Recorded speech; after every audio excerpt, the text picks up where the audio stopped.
28واں پارہ سورۃ النمل آیت نمبر 32۔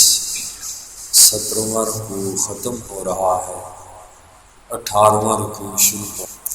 اعوذ باللہ من الشیطان الرجیم،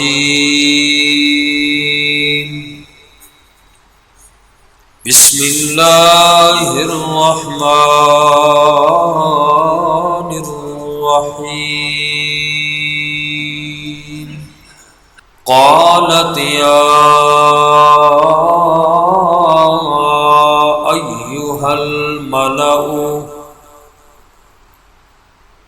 ملکہ بلقیس نے کہا اے درباریوں، افتونی فی امری، مجھے رائے دو میرے معاملے میں، ما کنت قاطعۃ امرا،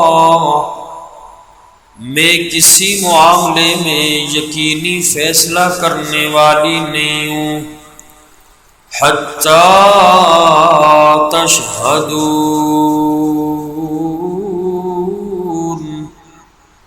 یہاں تک کہ تم حاضر ہو جاؤ۔ گزشتہ آیات پاک میں ہدہد کی جو غیرحاضری تھی، حضرت سلیمان علیہ السلام نے اس کا نوٹس لیا اور اس نے اپنا عذر پیش کر دیا۔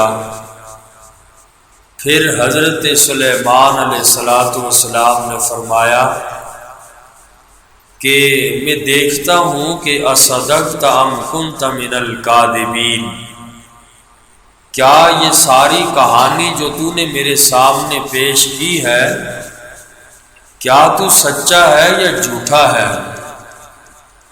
اور ملکہ بلقیس کے متعلق جو ہدہد نے بتایا تھا، تو حضرت سلیمان علیہ السلام نے فرمایا ایسا کر، یہ میرا خط لے جا اور جا کر ملکہ بلقیس کو پہنچا دے۔ حضرت سلیمان علیہ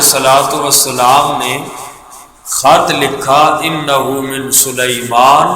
وَإِنَّهُ بسم اللہ الرحمن الرحیم، کہ یہ خط اللہ کے نام کے ساتھ میں لکھ رہا ہوں، اور خط کے آداب میں سے یہ ہے کہ بسم اللہ لکھی جائے، اللہ کے نام سے ابتدا کی جائے، لیکن اگر بے ادبی کا اندیشہ ہو تو آدمی پھر بسم اللہ الرحمن الرحیم نہ لکھے۔ کوئی بھی ایسی تحریر لکھنی ہو یا خط ہو یا کوئی بھی کسی کو کوئی بھی بات لکھنی ہو، تو اگر اندیشہ اس بات کا ہو کہ بے ادبی ہو تو پھر نہ لکھے۔ ویسے آداب میں سے یہ ہے کہ بسم اللہ لکھے۔ آقا علیہ السلام بھی جو خط لکھوایا کرتے تھے اس سے پہلے بھی بسم اللہ الرحمن الرحیم لکھا کرتے تھے۔ تو حضرت سلیمان علیہ السلام نے خط کا جو مضمون تھا بڑا ہی مختصر اور جامع اور معنی لکھا، اللہ تعالی علیہ واتونی مسلمین، بس یہی خط کے اندر 2 جملے لکھے۔ تو معلوم ہوا کہ خط جو ہو وہ مختصر ہونا چاہیے، اور جیسا کہ حضرت سلیمان علیہ السلام نے صرف 2 ہی جملے لکھے، اور بعض لوگ کسی کو اپنی بات بتاتے ہیں تو ایسے لکھتے ہیں جیسے پورا اخبار لکھ دیا ہے۔ تو بہرحال مختصر ہونا چاہیے، اور جو بات ہے بس وہی لکھنی چاہیے، اور تاکہ اگلے بندے پہ بوجھ بھی نہ بنے۔ تو حضرت سلیمان علیہ السلام نے بس اتنی بات لکھی، اللہ تعالی علیہ، کہ تم میرے مقابلے میں سرکشی نہ کرو، واتونی مسلمین، بس میرا مدعا یہ ہے تم مسلمان بن جاؤ صبا والے۔ جب یہ خط تفصیلی بات ہو گئی کہ ہدہد نے کیسے پہنچایا، تو حضرت سلیمان علیہ السلام کا خط ملکہ بلقیس کو پہنچا۔ اس نے خط دیکھا اور اس نے فوراً اپنی کابینہ کو بلوایا،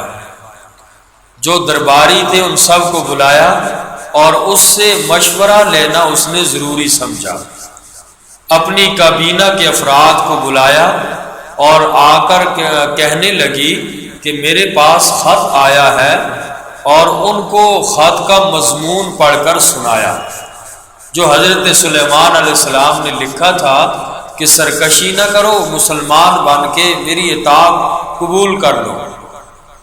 اور کہنے لگی اب تم بتاؤ میرے درباریوں میں کیا کروں اس معاملے میں، چونکہ اس معاملے میں میں ذاتی طور پر کوئی فیصلہ نہیں کر سکتی، بہت بڑا قدم ہے، تو اس لیے میں یہ اکیلے نہیں کر سکتی، تم لوگ مجھے مشورہ دو، اور تمہارے بغیر میں نے کوئی قدم نہیں اٹھانا۔ ملکہ بلقیس جو تھی، اس کی جو مجلس شورا تھی، اس کے 313 ارکان تھے، اور ہر آدمی کے ماتحت 10,000 آدمی تھے، یعنی 313 امیر تھے اور ہر بندے کے ماتحت 10,000 آدمی تھا۔ تو اس آیت سے معلوم ہوا کہ اہم امور میں مشورہ لینا پرانا دستور ہے، اسلام میں بھی مشورے کی بڑی اہمیت ہے۔ قرآن کریم نے نبی کریم صلی اللہ علیہ وسلم کو بھی ارشاد فرمایا، اے میرا نبی وشاورہم فی الامر، آپ اہم امور میں اپنے صحابہ سے مشورہ لیا کریں، جبکہ یہ حکم پیارے آقا صلی اللہ علیہ وسلم کو ہو رہا ہے کہ آقا کا بولنا بھی وحی، وما ینطق عن الہوی ان ہوا الا وحی یوحی، آقا تو وحی کے بغیر کچھ بولتے ہی نہیں، تو آقا علیہ السلام کو بھی وشاورہم فی الامر مشورے کا حکم دیا۔ اس سے مشورے کی اہمیت کو اللہ اجاگر فرما رہے ہیں۔ لہذا جب آقا علیہ السلام کو حکم ہوا تو ہمیں بھی مباح کاموں کے اندر مشورہ کرنا چاہیے، اس لیے کہ مشورے کے اندر خیر ہوتی۔ حدیث پاک میں فرمایا مشورہ کرنے والا کبھی پشیمان نہیں ہوتا۔ اس لیے انسان چاہے جتنا بھی بڑا کیوں نہ ہو، جتنا ہی عقل مند کیوں نہ ہو، مشورہ لینا چاہیے، اسی میں خیر ہوتی ہے۔ تو ملکہ بلقیس نے بھی اپنے درباریوں کو بلا کر مشورہ لیا کہ اب کیا کریں۔ فرمایا قالت یا ایھا الملأ افتونی فی امری، ملکہ بلقیس نے کہا اے درباریوں مجھے رائے دو میرے معاملے میں، ما کنت قاطعۃ امرا، میں کسی معاملے میں قطعی فیصلہ کرنے والی نہیں ہوں، حتی تشہدون، یہاں تک کہ تم حاضر ہوں۔ قالوا، درباری اور کابینہ کے لوگوں نے کہا ملکہ بلقیس ڈرنے کی کوئی بات نہیں ہے، کیوں؟ اس لیے کہ نحن اولو قوت، ہم بڑی طاقت والے لوگ ہیں، فوج بھی ہمارے پاس بہت ہے، اسلحہ بھی ہمارے پاس بہت ہے، وَأُولُو بَأْسٍ شَدِيدٍ، اور ہم سخت لڑائی لڑنے والے ہیں، بڑے سخت قسم کے جنگجو لوگ ہیں ہمارے۔ وَالْأَمْرُ إِلَيْكَ، اور معاملہ آپ کے سپرد ہے، فَانْظُرِي مَاذَا تَأْمُرِينَ، تم دیکھو کہ کیا حکم کرتی ہو۔ جب ملکہ بلقیس نے کابینہ والوں کو بلایا، کابینہ والوں نے مشورہ یہ دیا کوئی ایسی ڈرنے کی ضرورت نہیں، ہم بڑی فوج والے بھی ہیں، اسلحہ بھی ہمارے پاس بڑا ہے، اور ہم بڑے سخت قسم کے جنگجو لوگ ہیں۔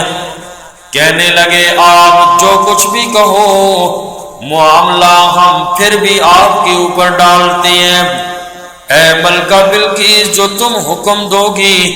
ہم ایسا ہی کریں گے، رائے پھر بھی تیری ہے، فیصلہ تیرے ہاتھ میں ہے،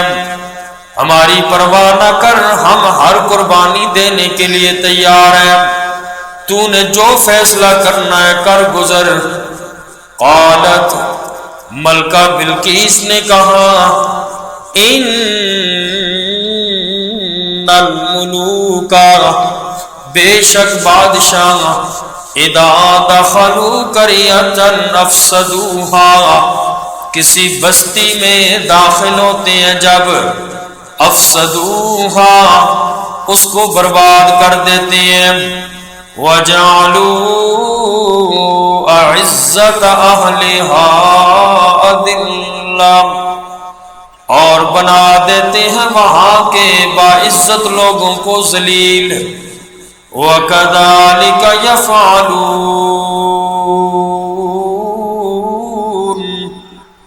اور ایسا ہی یہ کریں گے۔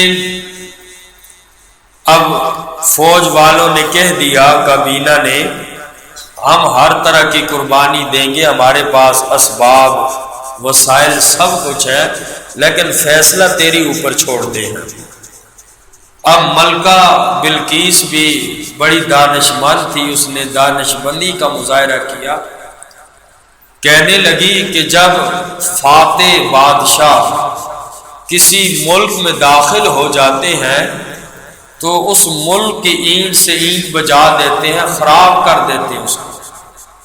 اور لڑائی تو تباہی کا ذریعہ ہی ہے، اور وہاں اس کی قوم کے جو باعزت لوگ ہوتے ہیں، معزز لوگ ہوتے ہیں، لڑائی کی وجہ سے ذلیل ہو جاتے ہیں۔ ملکہ اپنے تجربات کی بنیاد پر اپنے خیالات کا اظہار کر رہی تھی، کہنے لگی کہ اگر حضرت سلیمان علیہ السلام نے حملہ کر دیا تو پھر اینٹ سے اینٹ بجا دے گا، لہذا خط کا جواب کسی بہتر طریقے سے دینا چاہیے، اور نہ کہ فوراً اعلان جنگ کر دیا جائے۔ کابینہ والوں کو کہنے لگی فوراً ہم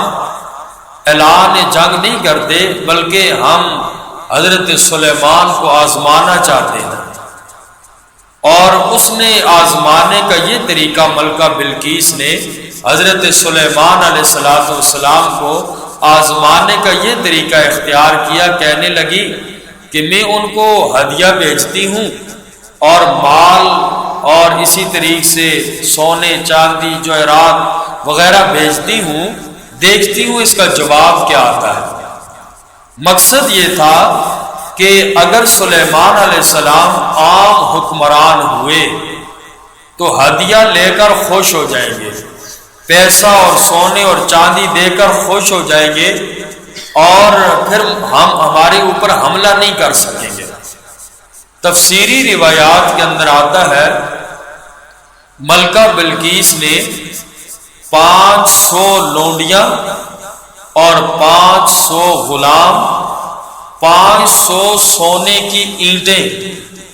یہ بھیجی، اور اس کے ساتھ ہیرے جواہرات، ریشمی کپڑے، پورا ایک قافلہ ہدیہ دینے کے لیے ملکہ بلقیس کا حضرت سلیمان علیہ السلام کی طرف گیا۔ اور وہ بھی چونکہ بادشاہ ملکہ تھی تو یہ عام چیزیں ہیں بادشاہوں کے لیے اتنی چیزیں بھیجنا۔ اللہ پاک نے حضرت سلیمان علیہ السلام کو وحی کے ذریعے بتلا دیا کہ وہ یوں آپ کو آزمانا چاہتی ہے، اور اس کا قافلہ اس کے ملک سے نکل آیا ہے، اور بڑے حشم خدم سب کچھ سونے اور چاندی کی بڑی لالچ ہے آپ کے لیے اس نے بھیج دیے ہیں۔ حضرت سلیمان علیہ السلام کے چونکہ بڑی عظیم حکمرانی بھی تھی، جنات آپ کے تابع تھے، حضرت سلیمان علیہ السلام نے جنات کو حکم دیا کہ ایسا کرو کہ 9 میل کی مسافت تک ایسی سڑک بناؤ کہ جس کا فرش سونے کے اینٹوں سے ہو، 9 میل لمبا جو ہے وہ فرش بنایا گیا صرف سونے کی اینٹوں کا، اور سڑک کے کنارے پر ایسے عجیب الخلقت جانور کھڑے کر دیے کہ ان کا گوبر وہ سونے کی اینٹوں پہ پڑتا تھا، اور حضرت سلیمان علیہ السلام نے دربار کو بھی بڑا خوب سجایا، اور ہزاروں کی تعداد میں جو بڑے بڑے لوگ وزیر مشیر جو تھے ان کے لیے سونے کی کرسیاں تیار کی گئی، جس میں خالص سونا تھا۔ ہزاروں کی تعداد میں بڑا سٹیج سونے کی کرسیوں کا بھی لگ گیا، اور 9 میل لمبی سڑک بھی بن گئی صرف سونے کی اینٹوں کی، اور اوپر جو عجیب الخلقت قسم کے جانور باندھ دیے کہ جن کا گوبر بھی انہی سونے کی اینٹوں پہ گرتا تھا۔ اور جب ملک سبا کے ملکہ بلقیس کا یہ قافلہ حضرت سلیمان علیہ السلام کے دربار میں آنے لگا تو جب سڑک دیکھی بڑے حیران ہوئے کہ اتنی لمبی سڑک اور یہ بھی سونے کی ساری،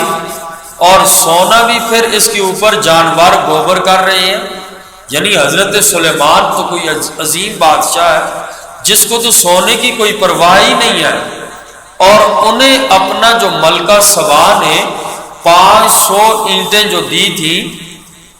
حضرت سلیمان علیہ السلام کے لیے تحفے کے طور پر،